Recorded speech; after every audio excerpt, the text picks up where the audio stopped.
not true is this. Corruption has its beginning just before, soon after an election has been announced, because then you find these various candidates become magnets, and people with money and therefore necessarily with vested interests come to support the politician. Politicians in Sri Lanka spend huge sums of monies on their campaigns, and Sri Lanka has no act to control political donations. Isn't that one of the problems? Yeah, that's somewhere there. Now, especially with this preference system of voting, Manapa, the electorate became a huge district. Yeah. And a person to get preferences in the district has to spend a huge amount of money. Right. Everybody concedes this. Yeah. Everybody concedes that. I think Mr. Gamanpilla had a fund, 100 rupees or whatever. Yeah. Yeah. But whatever it is, that shows the magnitude of the expenditure. Yeah. So we had, under the old Act ordinance, a candidate has to submit accounts. Right. Now, very strangely, that provision was dropped. Now, under the old Parliament elections order in council, every person who contested had to submit his accounts to the commissioner. Right. Ex post facto, of course. But some account was obligatory. Now that has been quietly done away with. Right. Quietly done away with, because I think politicians found that this is very inconvenient. Rather inconvenient. Maybe accounts would have been false. Yeah. Yes. But whatever it is, there is an account. Yeah. There is an account. So that has been dropped. And now there is, virtually all contributions are probably illegal in some way. But the thing is, the fact is that there are contributions. Yes, that's... There are contributions. Yeah. Now even the 100 rupees, that is also a contribution. Of course. That is also a contribution. Small. So these have to be regulated. Right. Now if we are going to have a clean election, these have to be regulated so that the contributors can have a fair say. We contribute to, shall we say, all parties. Yeah. To different levels, to all parties. And that's a transparent process. Yeah. Then the companies, business establishments can put them down as part of their expenditure. Yes. Not that they will be tax-free. No, but there will be an expense that can be listed. That can be listed. That should be listed. Yeah. I think that is what most countries have this law. Yes, so both ends we have to have it for us. Yeah. The candidate must account. Yeah. Some kind of account is necessary. I think the old provisions have to be brought back with some modifications if it is necessary. And the input, the contributions also must be on a transparent basis, so that there is a proper account of it. Now what happens is businessmen do make contributions. Yeah. However much we say no, but they do. They do. Of course they do. Of course they do. You're right. You're quite right there. And then the other party has a perception this man has supported X, and there is a witch hunt. Yes, they bring in all sorts of rules thereafter. If they win, then they I think in this government we have all these one-off taxes. One-off taxes. That's a very serious thing. So the businessman feels victimized. Yeah. Sometimes he may not have contributed, but right. there's a perception of contribution. Yeah. But if there is an opportunity of contribution, and that should be regulated, made transparent. Yeah. That's a very important thing. And the political party accounts. Yeah. That should be known. I'll ask you a couple more questions, but we'll take a quick break.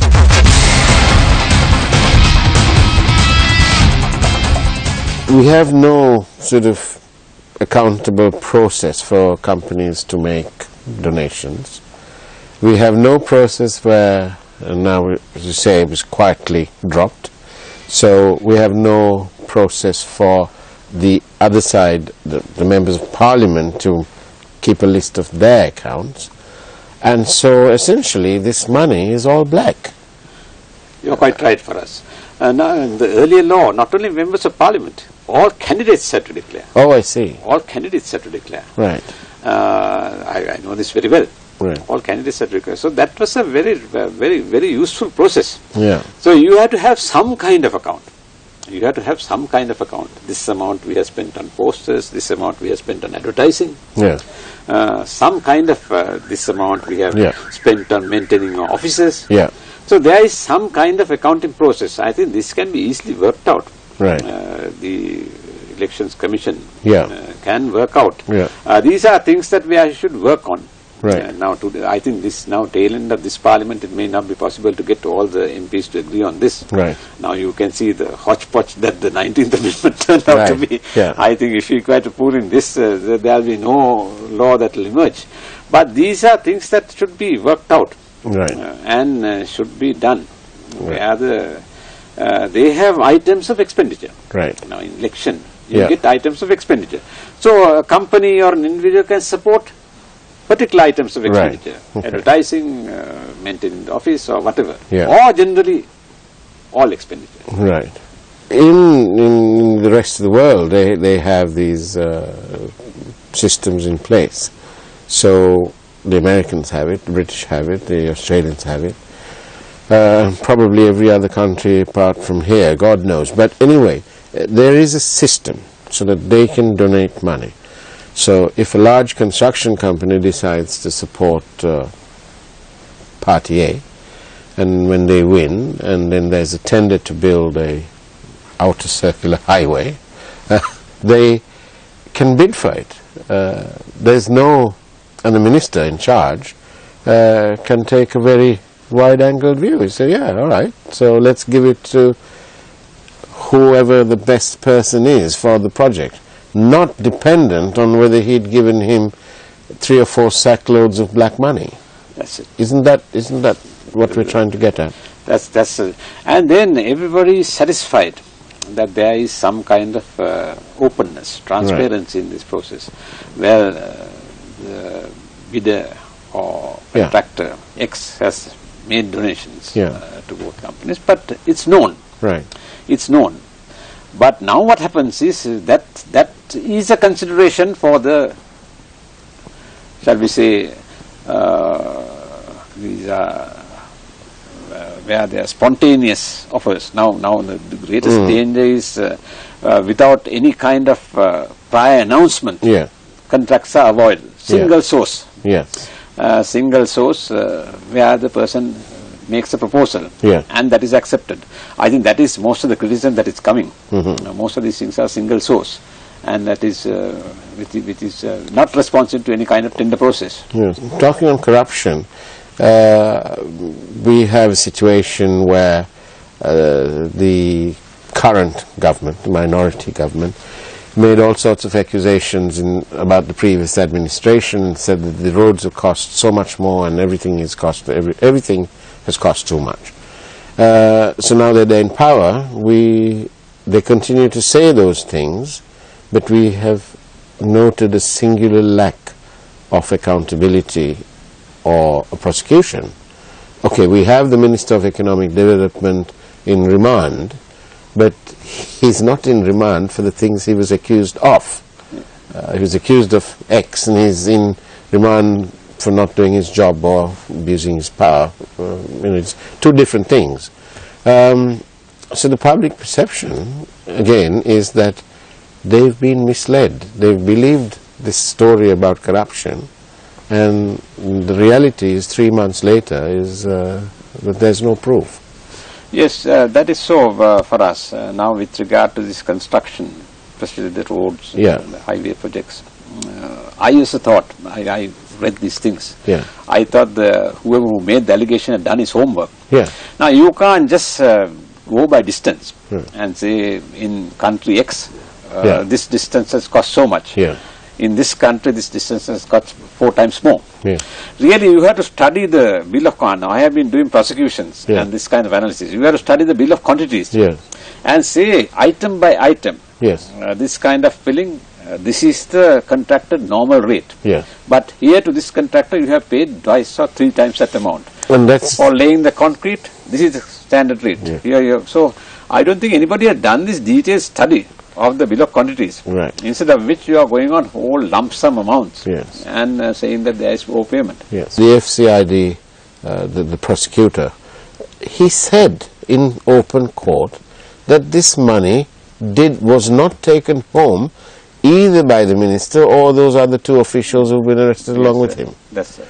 So that's a funny state of affairs in my mind, because I remember Mr. Vikramanayake telling me as a child that when you're being prosecuted for bribery or corruption, you must have the money. The evidence is there. You must have that. That's the sine qua non. That's the basic thing. Yeah. Money must come to you. Yeah. Or to your nominee. Yes. Now, if you can't show that that is a nominee, your nominee, then of course there is no corruption at all. So, in the case of Mr. Rajapaksa, it appears that the Minister of Economic Development, his nominees must have been all those people who received 2,500 rupees to do their house. No, that's not. That's a welfare measure. That's a welfare measure that can come under some election offence or something like that. That's a distinctly different thing. Yes. Where you have tried to bribe the voter. That should be done under a separate law.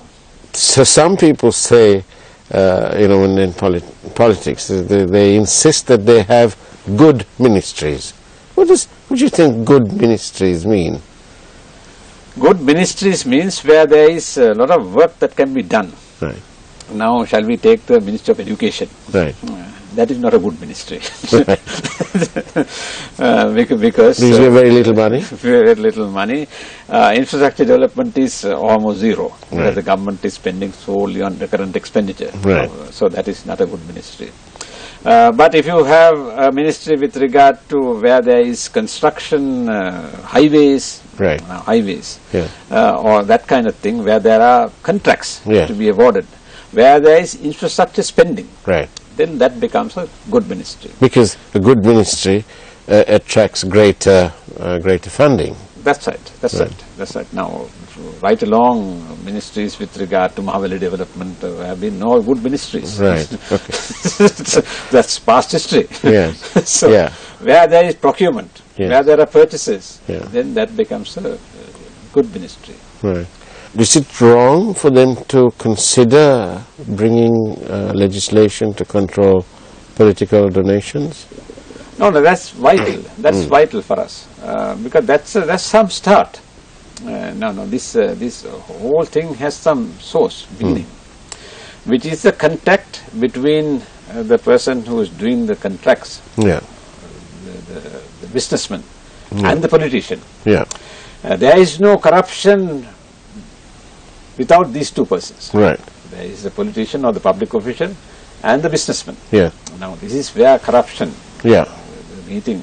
Now we have gone past the days of corruption in economics time, where some patient or somebody pays money to a doctor. Yeah. We have gone past that. Right. Where someone is paying a Grama Sevaka to get a certificate. Right. Now that has become the norm. Right. Okay. To get a timber permit. Right. Now I think we had to move beyond that. Right. We had to move beyond that. Those things can be taken care of in other means. But where there is this businessman, the person who is doing the contracts, and the politician or the official, where they meet is this. Is where it happens. Where it happens. That is where it happens. And that is where, now to break that, I think your suggestion of having this political funds being transparent, Yeah. and an ability given to anybody, Yeah. any businessman to donate Yeah. legitimately, Yeah. but on the basis that it will be accounted for. Yeah. On the basis that it will be accounted for. So that is a very necessary thing. All countries have. I think there are stacks of laws on this. I have been furnished these laws. Stacks of laws on these things, where they have evolved in so many developed countries. Because wherever there is this political system, Yeah. we have to keep pace. Primarily, we must have this candidates accounting Yeah. for their expenditure. Primarily, we must have that. We must bring back that Yeah. accounting process. And then contributions have to be regulated. And we have to have a law on that. If it's true that the former president and his associates spirited away $18 billion and then did all this work for $9 billion, perhaps we should bring him back again and ask him to carry on. Because yes, done, achieved everything with 1/3 of the expenditure. No. I think the former president is also just waiting now. One would have expected him to have dissolved parliament or run away from the country or something. He's also waiting. Yeah. He is also like a boxer waiting in his corner. Now come. If you're talking slightly away from corruption, do you think that President Rajapaksa is a sort of a stalking horse? Is he stalking the corridors of power? And no, the thing is, President Rajapaksa, I don't know whether it's necessary to call him a talking horse. He's a political animal. Right. I will use another word. Right. I have known him for a long time. Right. I have known him very, very, very closely for a long time. Where distances have varied. Yeah. But from 1970 when he became MP, I have known him. And he is a political animal. He lives politics. He lives politics. And I think he has a common touch. There is no gainsaying in that. If there is an audience, President Rajapaksa can make great headway. He can move in any audience. He knows the Sri Lankan community. Yes. He knows the Sri Lankan community well. Whether he had overstayed his mission is a different question. But that is something that has to be found out later on. But as it is, he is a very live political animal. Now I think, now from what I see him from a distance. I see that he is setting up the stage. He is setting up a stage. He is having these meetings all over. He is waiting on a side. The way he has conducted himself after the defeat, I have found that it is commendable. Now for us, if you take Mr. Jayajavadana, when the Premadasa was winning the election, now Premadasa would have continued with that same majority in Parliament for another period. He quickly dissolved Parliament. Last act President Jayajavadana did was before the Parliament election result was announced, he dissolved Parliament. Now Mahinda Rajapaksa, I thought, would have done the same thing. If there were these huge allegations of corruption, that would have given him a breathing space to move out. And the people would have got involved in election. And he could have moved away and safeguarded his whatever hoarded millions. Instead of which he said, you take over.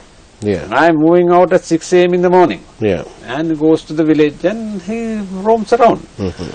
So that way, and he has yielded the presidency of the SLFP. So like that he has shown political acumen. And he is a man that you can't underestimate. I think it's a very serious thing to underestimate Rajapaksa, because he lives politics. Now we can't do that. I don't know if you have time, but I can cite an example. Now I have known him. His mother died when he was in jail. So I was in the attendance department. We went with him for the funeral, since we were quite closely known. And with that funeral, now he wanted to go with handcuffs on. Okay. Now that's it's not a new story. Now you see everybody with that. So he said, put the handcuffs on. Now he was moving more freely earlier. And then he made a speech. So the fire was there. He made a speech. He said, now I am in jail because of the people of Runa. I say, I am prepared to go to the gallows. Porake. Not once, 7 times. For the people of Runa. Emotional speech. After that, I don't think he got an election in that area. So when we were walking towards the house, and I asked him, how can you go to the gallows 7 times? With once you will be dead. He said, Sarat, you don't know politics.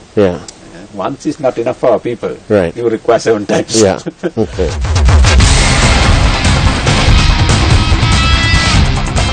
No interview would be complete with you if I didn't ask you about your somewhat controversial stewardship as Chief Justice. You gave hope to many, and yet some people were not satisfied. Of course, you can't satisfy them all. But what was your relationship with Mrs. Kumaratunga? Well, that's a good question. Well, when I took over this office of Chief Justice, I set certain targets with regard to infrastructure, development of the judiciary, computerization, all those things. All those and elimination of delays, all those targets were met to the best of my ability. Mrs. Kumaratunga was the person who appointed me. Well, she had some reluctance about appointing me as well. She explained to me there are protests. So I said, if there are protests, don't appoint. Simple. Find another attorney general. Then she said, no, I have no such problem. You go ahead. You will be free to do what you want. So I said, it's on that condition. Even as attorney general, I used to say, you can't interfere in the work. And she did not interfere. I must say that she did not interfere. But as attorney general, I could go and meet her. But as Chief Justice, I couldn't. I thought it is best to keep that distance. These are people, even Mahindra Rajapaksa. I kept that distance. Soon after he was sworn in, I stopped seeing him altogether. So there are misunderstandings. Because as a Chief Justice, you have to do the judicial work properly. Some judgments will be in favor of the government, some judgments will be against the government. Now the opposition also didn't realize this. Now when there is a judgment in favor of the government, that goes on merit. So when there is judgment in favor of the opposition, that goes on merit. Now the opposition must realize this. Now if you take the judgment of the Supreme Court on the 19th Amendment, I think they have done their best. Well, one party may say, no, they should have allowed this to go on. Why do you bring in a referendum for these small issues? So, but that's, you must appreciate the judiciary for the work they have done. In this country, the political partisanship is so severe that everything is looked at from a tinted political... With a sort of political bias. Bias. She couldn't have been very enamored with you when you gave a ruling against her. No, there was after a year of her presidency. No, that is wrong. Okay. If there's time, I can explain. Please. No, this is very important. Now, presidency went wrong on this issue. If our presidency, like in the United States and France, it's a fixed term presidency. Executive presidency is a very strong instrument of power. So the fixed term is essential. France has it. United States has it. J.R. Jayawardena took that. So much so that at the end of 6 years, the new president takes oath on the 4th of February. He had this very clearly done. Now that is a fundamental mistake he made. Now after Mrs. Bandaranayaka's civic rights were removed in 1981, he found this opportunity. SLAP wasn't printed. And then he had the Third Amendment passed, where he could call for an election after 4 years. After 4 years. But he wanted that 4th of February. So he worded that Third Amendment in a way that he can take votes on the 4th of February in the next term. So that is how the thing was. So now this was something, this was one of the worst moves of President J.R. Jayawardena. He followed this up with the 4th Amendment. Referendum extended the life of Parliament. Now I can show on historical basis, if he didn't do these things, the 1983 July violence wouldn't have taken place, because presidential election would have come at that time. 6 years would have been, and he would have never risked losing the Tamil support. So that was a very bad move. And whilst discussing with President Chandrika Kumartunga one day, I said, you know, this is one of these worst things that President J.R. Jayawardena did. He looked at me for some time and said, Sarath, can't I do the same thing? So I said, don't do it. This is very bad. Forget about this. Forget the Third Amendment. And she said, all right. After I became Chief Justice, she did the same thing. She had a premature election. Now, when you have a premature election, really, the correct position is that you are mandated to decide on the day of the election. That is my view. And that's the correct view under the Constitution. So you get 6 years from that day. From the day of the election. And the day you take off. Take oaths under the election. So that's the mandate. Now, I had made that very clear. She suffered this bomb blast in Chennai, and I told Mr. Bala Patpandi she must take oaths immediately and assume office. President Chandrika Kumartunga also agreed to that. So we had a ceremony. Then some people said, no, under this J.R. Jayawardena's Third Amendment, her term commences later on. Ahead. Another six months she gets. So I said that is not correct. But I may not be here as Chief Justice to decide on this issue, because you have to assume office within 2 weeks of your date of commencement. Otherwise you lose office. So we took a vote again. Right. That is how this confusion took place. But President Kumartunga knew that her term is from 1999 December till 2005. Right. So the ruling given by me is something that was known by her, known by everybody, which is the correct thing. But she nevertheless tested it. See, no, you see, the desire to cling on to power remains. Right. So that is not operative in 1999, right. but it becomes operative in 2005. Right. This is what happened. So you disagreed to give her this additional year? No, that is not possible. Right. Because the mandate theory is that you get 6 years from the date of the election. Right. So if you then call an election early, let's say, well, it just happened to Mr. Rajapaksa. Of course, he lost. But he couldn't then turn around and say, oh, I've got 2 years to go. You can't do that. Right. You can't do that. You can't do that. So Rajapaksa also followed the same Deya Javadana's provision. I think that is where this executive presidency went wrong. And if he moved to, now even in Britain, now they have up to fixed term parliaments. Yes. You can't fiddle around with this elections, timing of elections. Mr. Sarat Silva, it's been an absolute pleasure having you on the show. Thank you very much for joining us, and I hope, actually one more question. How moderate is this moderate part, the middle part in Sri Lanka? How is it doing? Not too good. Not too good. If we had done well, we wouldn't have had all these problems. Right. This middle part is really, we are not doing that well enough. It was there, shall we say, during the time of Mr. D.S. Sennaik, W. Sennaik, and all this. Even Mr. Bandaranaike to a certain extent. He is a person of the middle path. But now extremism is also getting crippling in. So, Mr. Sarat Silva, former CJ, thank you very much for being in the hot seat, and it's been a pleasure having you here in the studio today. Thank you. Thank you for us.